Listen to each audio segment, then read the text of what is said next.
First at 4 Consumer News out of Washington, D.C., the Federal Trade Commission today announcing its final rule to get rid of junk fees on event tickets and hotel stays.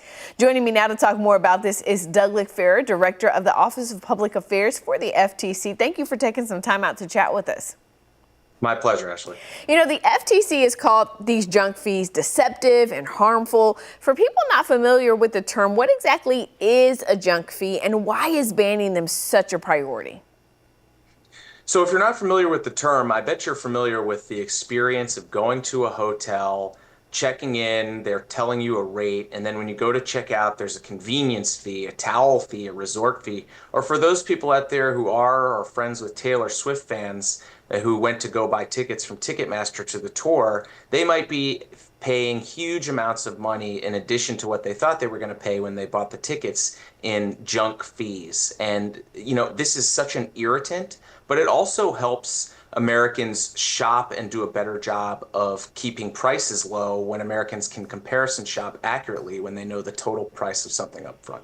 Yeah, you know, we mentioned this, the final rule that's announced today, it targets those two specific fees. So when it comes to lodging and then when it comes to live events, tell us what exactly the rule says. So the rule says essentially that the total price you pay for a hotel room or a vacation rental or a live event ticket needs to be upfront. And that means that when you go online to shop for a hotel, say, and a hotel's advertising a price of $120 and the hotel down the street's advertising a price of $130, you can be sure that that is the final price you will pay. And that allows you to comparison shop and not waste time trying to figure out if some fees are going to get tacked on the back end while you're trying to figure out how to spend your hard-earned money. Yeah, so not necessarily saying that hotels can't charge fees. It's just they have to tell you up front what the fee is.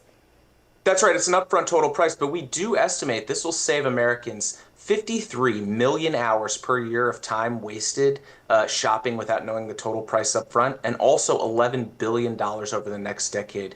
And it's important to remember how competition affects price. If you're able to know what the price of a hotel room is up front, you're going to take your business to the place that's most affordable and giving you the best service. And when you comparison shop, businesses know that, and they want to offer the most competitive price. So we believe this will reduce costs for Americans buying live event tickets and hotel rooms over the next decade.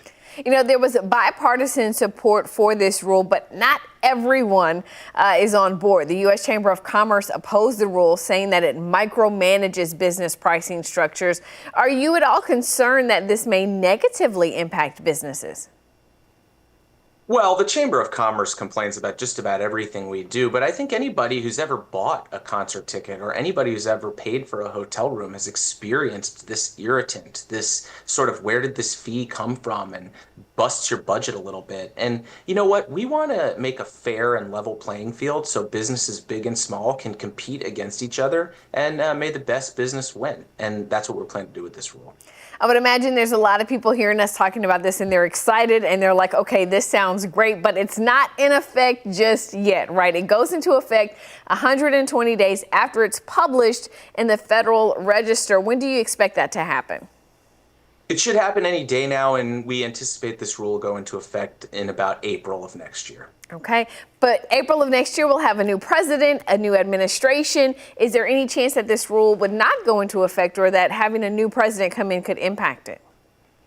Well, you know, I haven't talked to the Trump administration officials about their plans for the junk fee rule, but what I can say is that we did receive bipartisan support for this rule on the commission, with the Republican commissioner voting to support it.